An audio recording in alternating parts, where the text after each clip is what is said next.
The message arrived on a quiet Tuesday morning. Commander Alan Wright was reviewing routine defense reports when his screen flashed red, a transmission from deep space, marked with the highest priority. "Commander, you need to see this," said Lieutenant Kate Jones, her face pale as she entered his office aboard the orbital command station. Alan looked up from his desk. "What is it, Lieutenant?" "A message from the Galactic Alliance. All 7 species. They're running." Alan frowned and tapped his screen to open the transmission. The face of Kylox, the blue-skinned Centaurian ambassador, filled the display. Even through the alien features, Alan could see fear.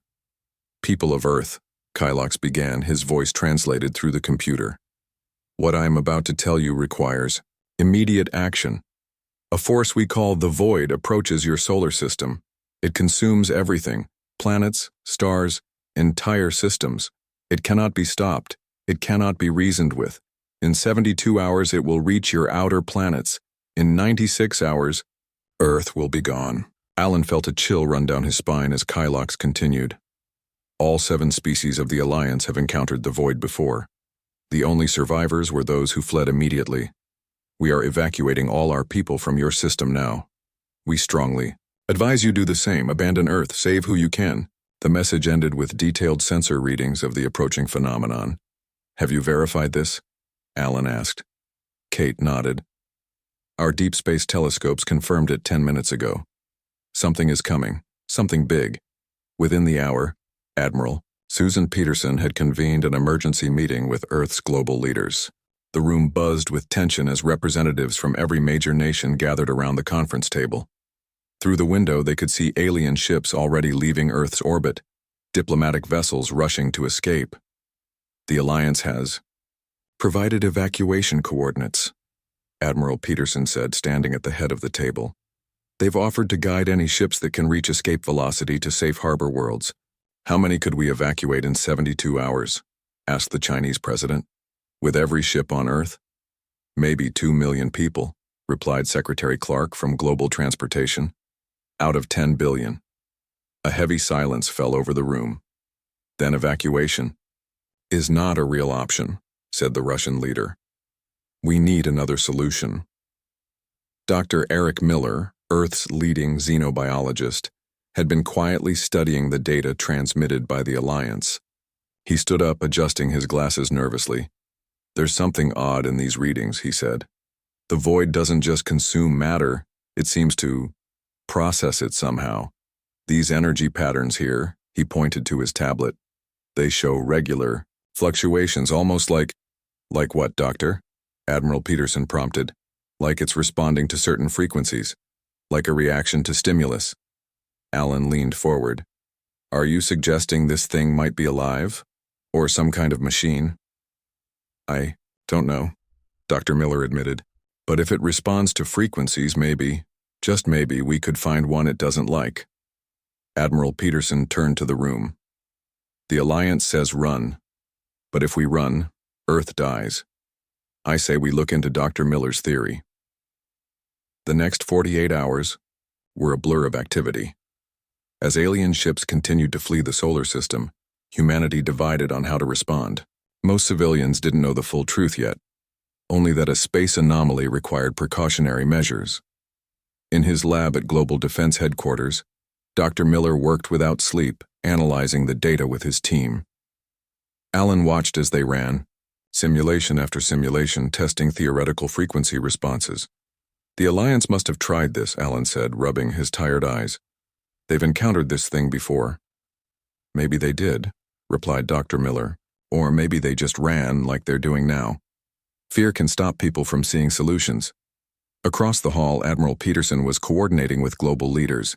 Earth's military forces were being mobilized worldwide, not that conventional. Weapons would likely help against something that consumed planets. "Any progress?" she asked, stepping into the lab during a brief break. Dr. Miller looked up from his work. "Maybe. We've identified 3 frequency patterns that show potential. The Void seems to shift slightly when exposed to them in our simulations." "Enough to stop it?" "No, but enough to suggest it can be affected. By the 3rd day, the truth could no longer be hidden. Pluto's research station had gone dark. News networks worldwide were showing images of the void, a massive darkness that seemed to bend light around it, now visible through Earth's most powerful telescopes. Panic began to spread. Some people rioted, others prayed, many just hugged their loved ones. The roads filled with cars as people fled cities, though there was nowhere truly safe to go. Alan stood in the observatory with Dr. Miller, watching real-time images of the void approaching Neptune. The Alliance was right about one thing, Alan said quietly. It's fast. A scientist rushed into the room. Dr. Miller, we just received a transmission from Dr. Lisa Bell at the Ancient Archives. She found something. On the screen, Dr. Bell's excited face appeared. Eric, I found mentions of the void in the oldest Alliance records, the ones they shared from the nearly extinct Viridian species. They don't describe it as a natural phenomenon. There are hints it might be engineered. A weapon? Dr. Miller asked, eyes widening. Or a tool that got out of control. Either way, it suggests it was created by someone, for some purpose. Alan stepped closer to the screen.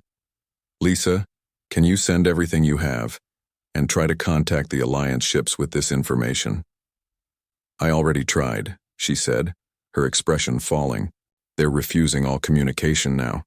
They think we're doomed by our stubbornness. As Neptune's moons began to vanish one by one, consumed by the approaching darkness, Earth prepared for its stand. Underground bunkers filled with those who couldn't fight. Military bases worldwide readied the experimental frequency generators Dr. Miller's team had designed. In orbit, Captain Olivia Martinez prepared the Earth Defense Fleet flagship Defiance for what might be humanity's last battle. Her crew worked to modify their weapon systems based on Dr. Miller's findings. Are we ready, Lieutenant Dawson? She asked her weapons officer. Frank Dawson nodded, his young face determined despite the fear in his eyes. As ready as we can be, Captain. The frequency modulators are installed on all ships. Captain Martinez looked out at the stars, soon to be blocked by approaching darkness. Then we make our stand. For Earth. The void crossed Neptune's orbit, accelerating toward the inner planets. Earth's leaders made one last attempt to contact the fleeing Alliance ships. The response was brief. We mourn for you already. Admiral Peterson addressed the planet for what many believed would be the last time. Her voice was steady as it reached every corner of Earth. Today we discover if humanity's refusal to abandon our home is our greatest strength or our final mistake. But know this, whatever comes, we face it together. Earth stands and fights. As the sun set on the third day, humanity prepared for the arrival of the void. Not running, but standing firm, facing the darkness with determination that would soon become legend across the stars. The void reached Mars on the morning of the fourth day. Everyone on Earth watched their screens as the red planet was slowly swallowed by darkness. The Martian colonies had been evacuated just hours earlier, the last ships racing back to Earth, with terrified faces pressed against the windows. In the underground command center beneath Denver, Admiral Peterson studied the live feed with John Carter, Director of Global Defense. How long until it reaches us? John asked, his voice low. 12 hours, maybe less, Admiral Peterson replied. It's moving faster now. Dr. Miller entered the room, carrying a tablet filled with new data. Dark circles under his eyes showed he hadn't slept in days. We've refined the frequency patterns, he said, placing the tablet on the table. Based on what happened to Mars, we believe these three combinations might disrupt the void structure. John looked skeptical. Might? It's the best we have, Dr. Miller said firmly.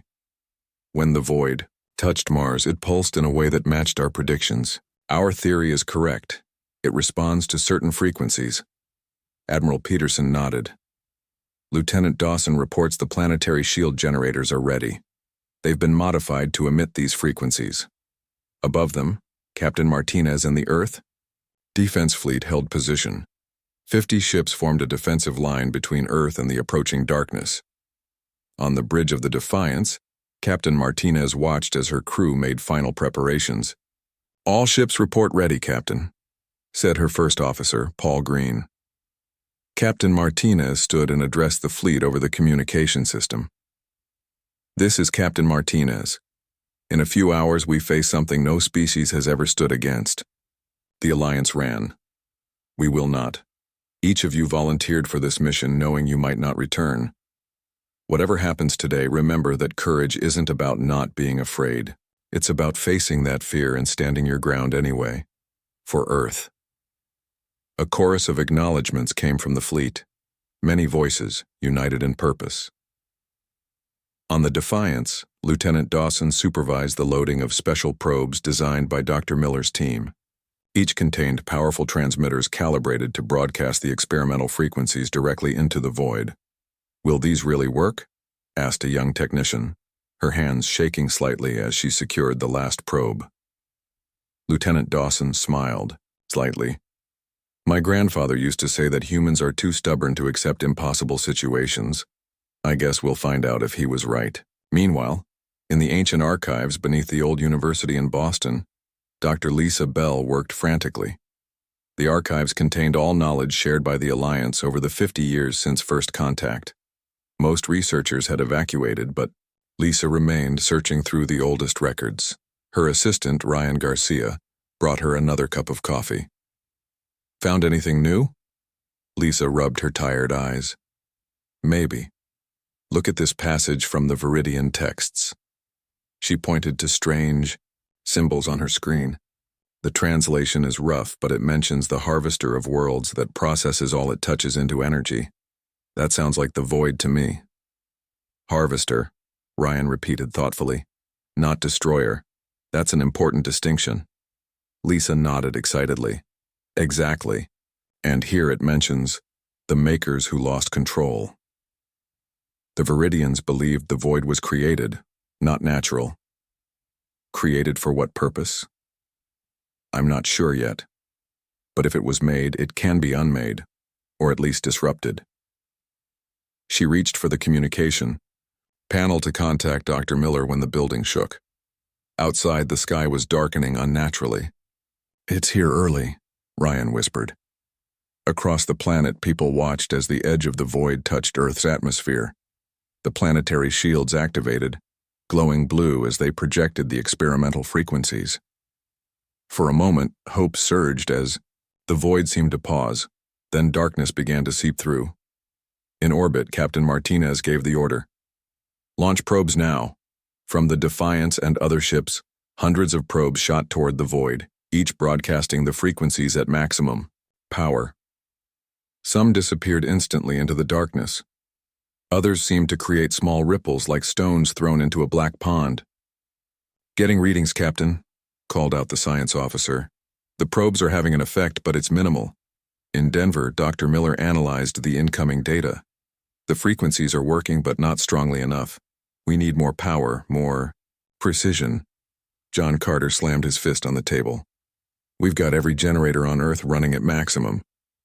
Admiral Peterson studied the readings. "What about concentration? If we focus all our power on one area instead of the entire shield?" Dr. Miller's eyes widened. "Yes. If the void operates like a system, disrupting one part might affect the whole." Orders went out worldwide. All shield generators recalibrated to focus on a single point where the probes had shown the strongest reaction. On the surface, the effects of the void began to show. Communications failed across Asia as darkness descended. Power grids collapsed in Europe. The ground itself seemed to vibrate with unknown energy. In orbit, Captain Martinez made a decision. "The probes aren't enough. We need to hit it harder, directly." "How?" Paul asked. "Our weapons pass right through it."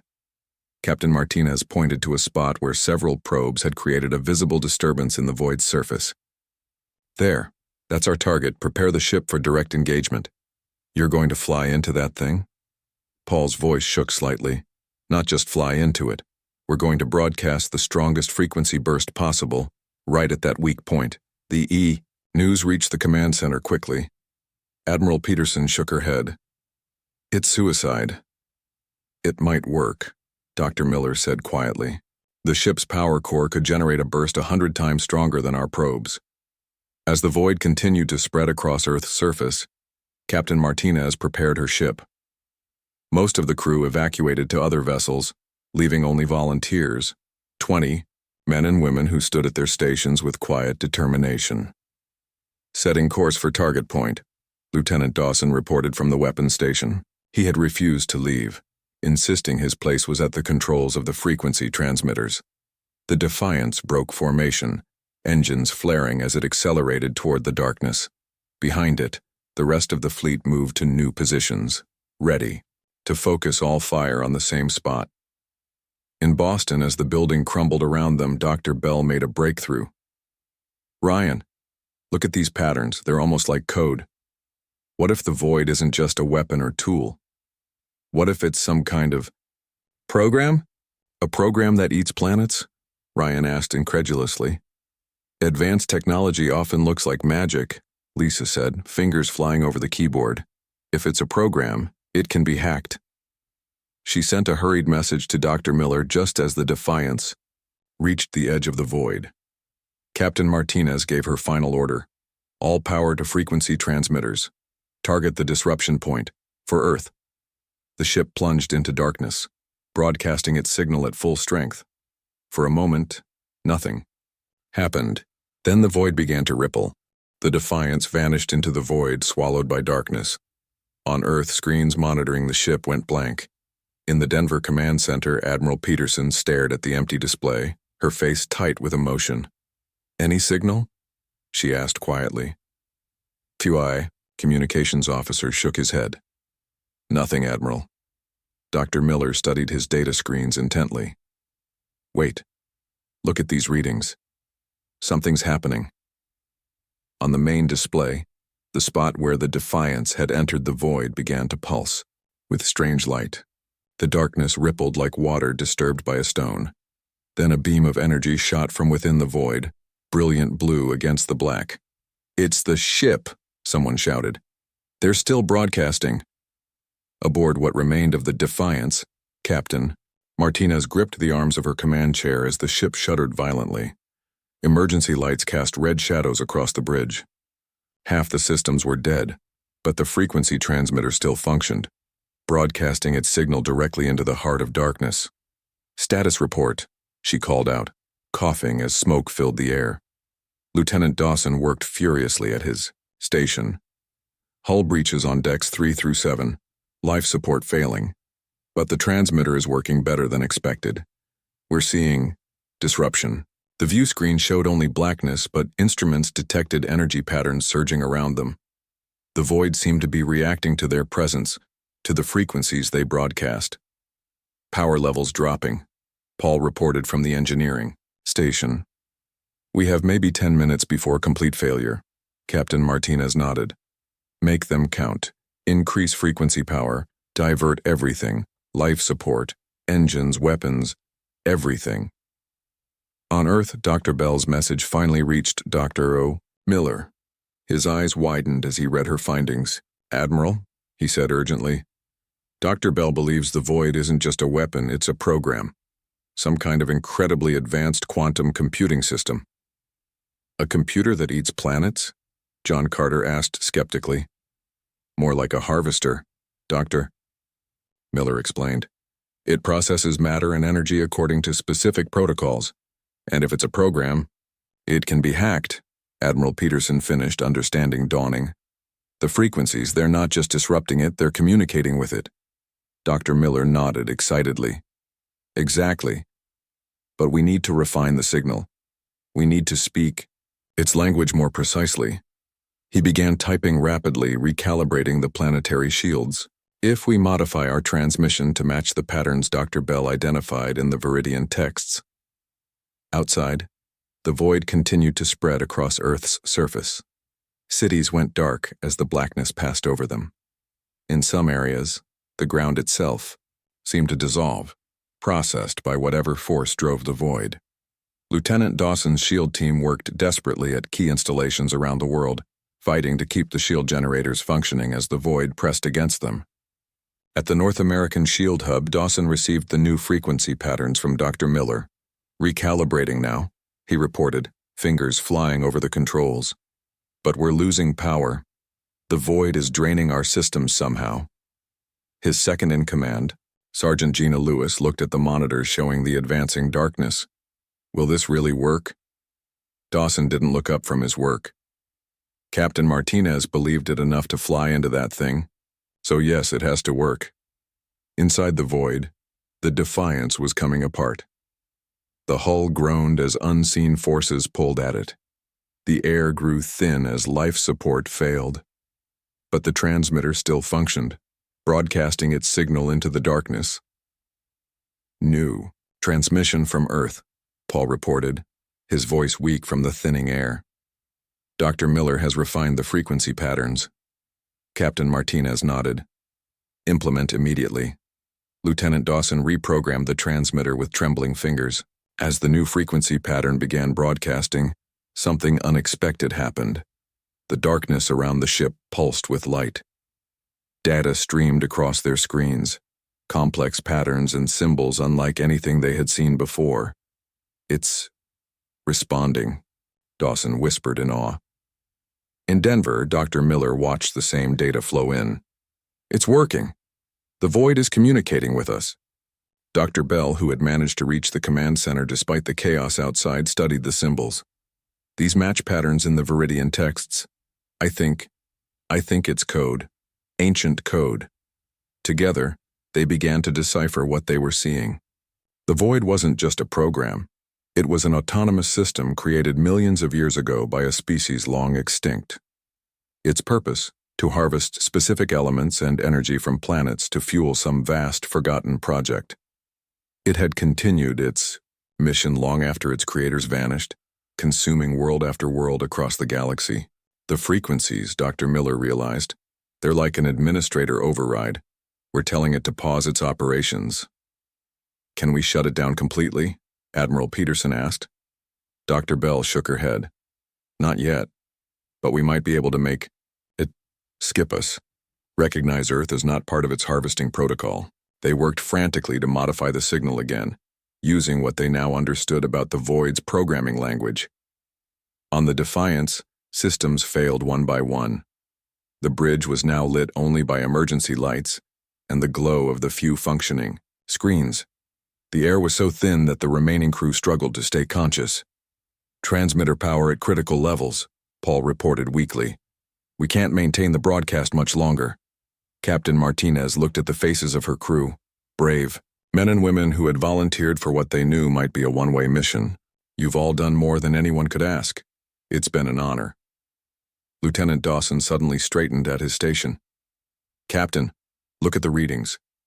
Around the ship, the void was changing. The darkness seemed less absolute, more transparent. Through it, they could almost see stars. We're getting a message from Earth, Paul said. They've modified the frequency again. They want us to broadcast it at maximum power, one final burst. Captain Martinez nodded. Divert all remaining power. Everything we have left.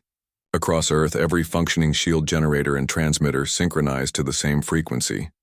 Lieutenant Dawson's team pushed their equipment past safety limits, knowing this was their last chance. Dr. Miller and Dr. Bell finished their work, sending the final modified code to all broadcast points. This wasn't just a disruption anymore. It was a direct command to the Void's ancient programming. In the remains of the Defiance, Lieutenant Dawson initiated the final transmission. The ship's power core surged, channeling every last joule of energy into the broadcast. The hull groaned, circuits overloaded, and panels exploded around the bridge. The signal blasted outward, from the dying ship and from Earth itself. A command in an ancient language, telling a forgotten machine to recognize Earth as protected, as outside its harvesting parameters. For a moment, nothing happened. The darkness remained. Then, like a wave rolling backward, the void began to retreat. First from around the Defiance, then from Earth's atmosphere, pulling back from the planet's surface where it had already begun its work. In Denver, the command center erupted in cheers as monitors showed the void withdrawing. Admiral Peterson watched in stunned disbelief. It's working, we're pushing it back. Dr. Miller smiled tiredly. Not pushing, Commanding. It's following the new instructions we gave it. Outside, people emerged from shelters to see the darkness receding, the sky becoming visible again. A cheer spread across the planet as humanity realized they had done the impossible. They had faced the void and survived. But in orbit, the Defiance floated silent and dark, its mission complete, its sacrifice made. 3 days after the void retreated, Earth began to rebuild. Cities damaged by the brief contact with the cosmic harvester were filled with workers clearing rubble and repairing infrastructure. The planet's atmosphere, disrupted by the void's presence, slowly returned to normal patterns. Weather systems stabilized. Power grids came back online. But in orbit, a search continued. Admiral Peterson had ordered every available space vessel to look for survivors from the Defiance. Few expected to find anyone alive. The ship had been deep inside the void when it broadcast its final signal. Lieutenant Sam Wilson piloted a small rescue craft through the debris field where the Defiance had last been seen. His sensors picked up fragments of metal and plastic, pieces of what had once been Earth's flagship. "Control, this is Search Team 7, he reported. "Still finding debris but no sign of the main hull or survivors." "Copy that, 7, came the response. "Continue your search pattern." Sam sighed and adjusted his course. He had been a friend of Lieutenant Dawson. They had trained together.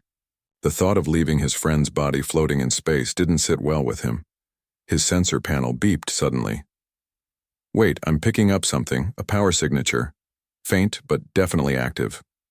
He steered toward the reading. Excitement. Building.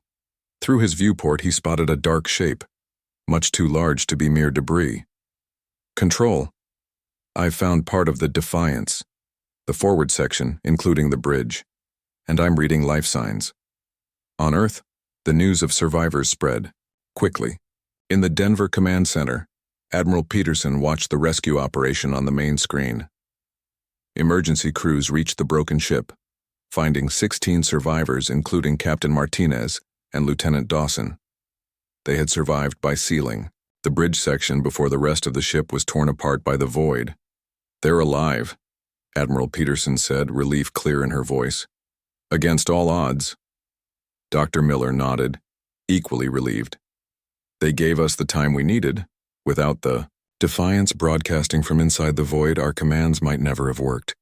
In the hospital wing of the orbital station, Captain Martinez regained consciousness. Her eyes fluttered open to see Lieutenant Dawson sitting beside her bed, his arm in a cast. "We made it?" she asked, her voice hoarse. Dawson nodded. "We did, Captain. You, me, and 14 others. And Earth is safe. The void is gone."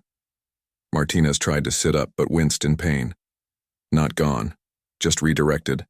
How bad was the damage to Earth? Some cities hit hard, especially in Asia and Eastern Europe where the void made first contact. But most of the planet is untouched, and the casualties were minimal, considering what we were facing. Martinez closed her eyes briefly. "What about the Alliance? Any word from them?" "Not yet, they ran pretty far. But our long-range sensors show their ships are starting to turn around. I think they're surprised to find us still here." A week passed. Earth's governments worked together in a way they rarely had before, coordinating recovery efforts and sharing resources. The common threat had created a common purpose. In the ancient archives, now partially rebuilt after being damaged during the void's brief touch on Earth, Dr. Bell continued her research. The data they had received from the void during those critical moments provided invaluable insights into the ancient technology. Ryan worked beside her, organizing the new information. "It's amazing," he said. "The species that created the void, the architects as the Viridian texts call them, were so advanced. According to these calculations, they lived over 12 million years ago." Dr. Bell nodded. "And somehow their technology is still functioning perfectly. The void was designed to collect specific resources to power something the texts call the Great Shield. But whatever that was, it's long gone. The harvester just kept working, following its original programming, without anyone to control it. Until we gave it new instructions, Ryan added with a smile. Yes. We essentially told it that Earth contains materials that would damage its systems if harvested, a false flag in its programming language. The door to the archives opened, and Dr. Miller entered, looking exhausted but happy. Lisa, I thought you'd want to know. We just received a transmission. The Arcturians are sending a scout ship back to our system. They want to know how we survived. Dr. Bell smiled. I bet they do. Admiral Peterson met with her top officers in the rebuilt orbital command station. The room was quiet as they discussed recent developments. The Void has changed course, Admiral Peterson reported, showing a star chart on the main screen. Our long-range sensors show it's moving away from populated systems. It seems to be focusing on uninhabited planets now. John Carter leaned forward. Could our override be affecting its overall programming? Not just making it avoid Earth, but changing its harvesting parameters? Possibly, said Dr. Miller, who had joined the meeting. The command we sent was essentially telling it to be more selective in what it processes, to recognize certain patterns as do not harvest. So we may have saved more than just Earth, Admiral Peterson said thoughtfully. Lieutenant Dawson, his arm still in a cast but otherwise recovered, spoke up. What about the Alliance species? Any more contact from them? The Arcturian scout ship will arrive tomorrow, Admiral Peterson replied. Their message suggested they're confused by our survival. They've never seen anyone stand against the Void before. Then they've never met humans, Captain Martinez said with a small smile. She sat in a wheelchair, still recovering from her injuries but determined to be part of these discussions. The next day, the Arcturian ship entered Earth orbit. Their ambassador, a tall figure with gray skin and large, silver eyes, came down to the surface for an official meeting with Earth's leaders. We are amazed, the ambassador said, their voice translated through a small device. In all our recorded history, no planet has survived contact with the Void. Yet here you stand. Admiral Peterson nodded.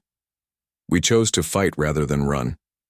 And we discovered the Void could be communicated with, controlled to some extent. The ambassador seemed troubled by this.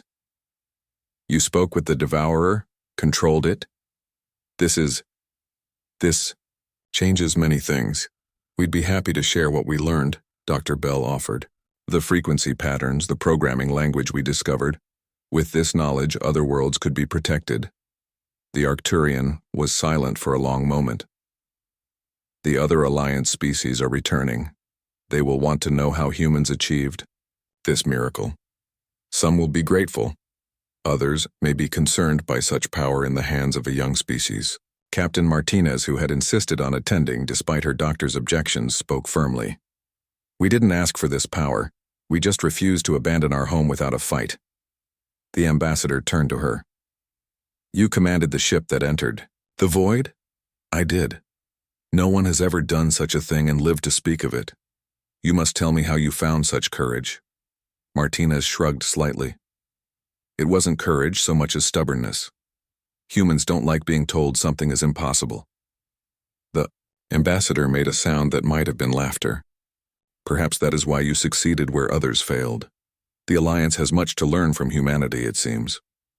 Outside the meeting room, crowds gathered to catch a glimpse of the Arcturian ship. Children pointed at the sky, no longer afraid of what might come from the stars. Earth had faced the greatest threat the galaxy had known and survived. Humanity had stood its ground when every other species ran. And somewhere in deep space, the Void continued its ancient mission. But now, with new parameters written by human hands. 1 month after the retreat of the Void, Earth hosted an unprecedented gathering. Representatives from all 7 Alliance species arrived in ships that filled the sky above New York City. The Centaurians, Arcturians, Viridians, and others who had fled now returned with a mixture of embarrassment and curiosity.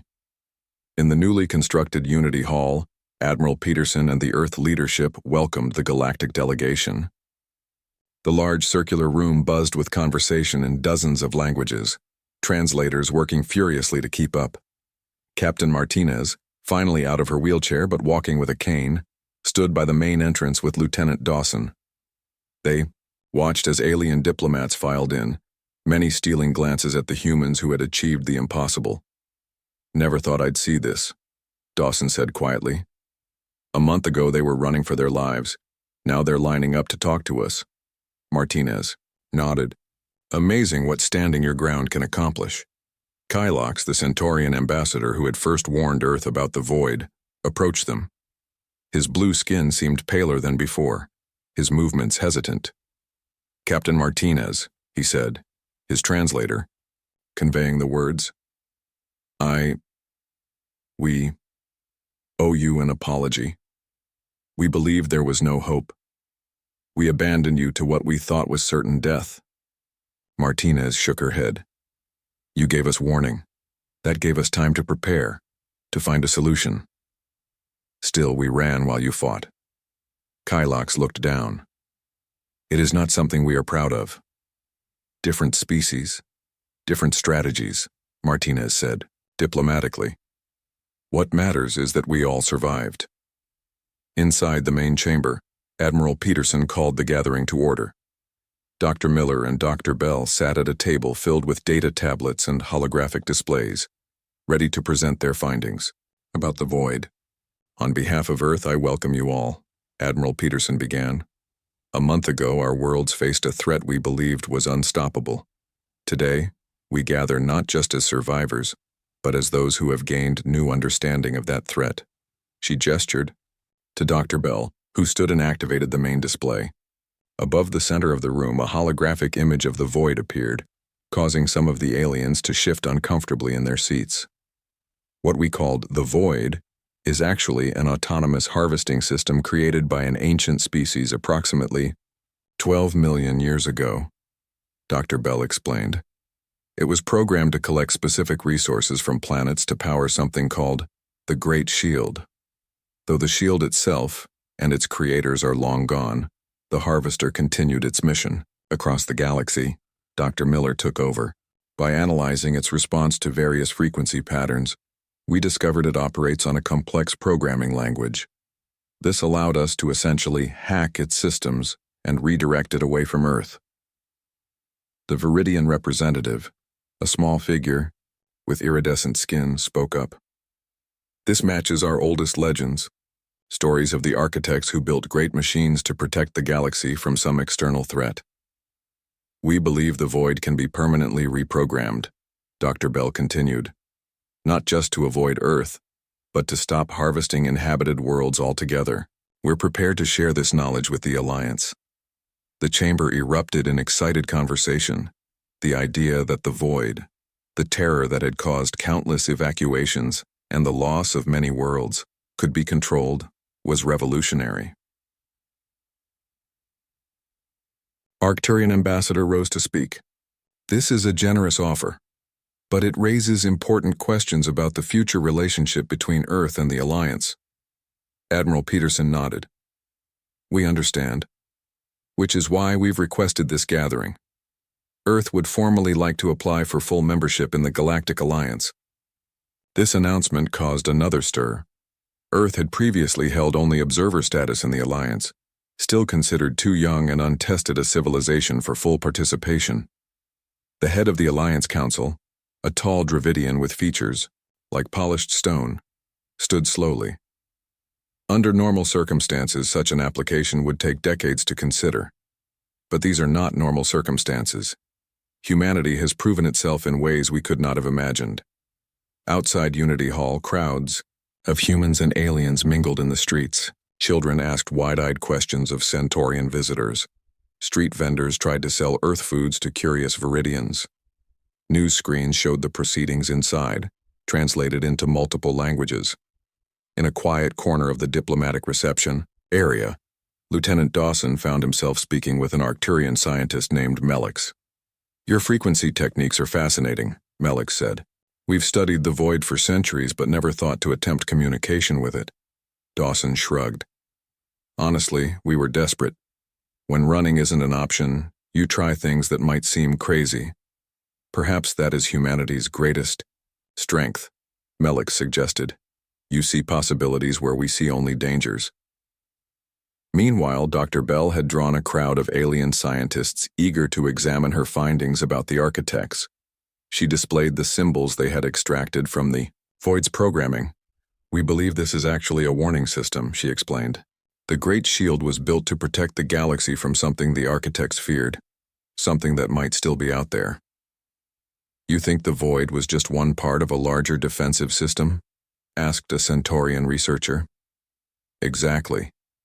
And if we've correctly interpreted these symbols, there may be other ancient technologies waiting to be discovered, or reactivated." 3 days later, the Alliance Council made their decision. In a ceremony broadcast across Earth and to worlds throughout the galaxy, humanity was welcomed as the 8th full member of the Galactic Alliance.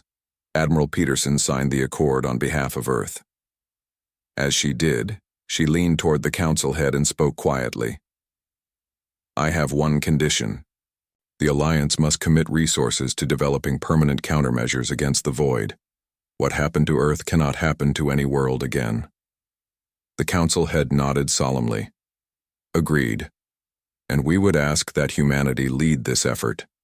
Your people have proven uniquely qualified for the task." 6 months passed. Earth recovered from the Void's brief touch. Cities were rebuilt, stronger than before. The planetary shield system was expanded, now incorporating the frequency technology that had saved the world. In orbit, a new ship neared completion. Twice the size of the original Defiance, it bore the same name but carried additional research and diplomatic facilities. It would serve as humanity's flagship in the joint Alliance effort to study and reprogram the Void. Captain Martinez stood in the observation lounge of the orbital station, watching workers finish the ship's exterior. Lieutenant Dawson, now promoted to commander, joined her. "She's beautiful," Martinez said, nodding toward the new Defiance. "That she is," Dawson agreed. "Officially launching next week, they're saying half the Alliance leadership will attend." Martinez smiled. Amazing how things change. A few months ago, they were fleeing for their lives. Now they're lining up to work with us, all because we were too stubborn to run. On the main bridge of the new ship, final systems checks were underway. A mixed crew of humans and Alliance species worked side by side, preparing for their mission. The ship would lead a fleet tasked with tracking the Void and implementing the full reprogramming solution developed by Earth scientists. In her quarters aboard the station, Dr. Bell reviewed new findings from Alliance researchers. They had discovered references to other architect technologies scattered across the galaxy. The Great Shield had apparently been vast, with components on many worlds. Understanding and potentially reactivating this ancient defensive system had become her life's work. Far from Earth, the Void continued its programmed journey, but now it avoided populated systems, harvesting only uninhabited planets and asteroids. Long-range sensors showed it processing a gas giant in a distant system, and deeper still in space beyond the Alliance's furthest outposts, something stirred. Something that had been dormant for millions of years. Something the architects had built their shield to contain. The galaxy was changing. Old alliances were strengthened, new discoveries made every day.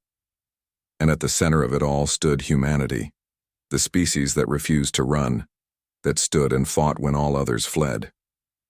In doing so, they had not only saved their world but potentially changed the fate of the galaxy itself. As the new Defiance prepared for its maiden voyage, Captain Martinez stood on the bridge and looked at her diverse crew. Human and alien, faces turned toward her, waiting for her orders.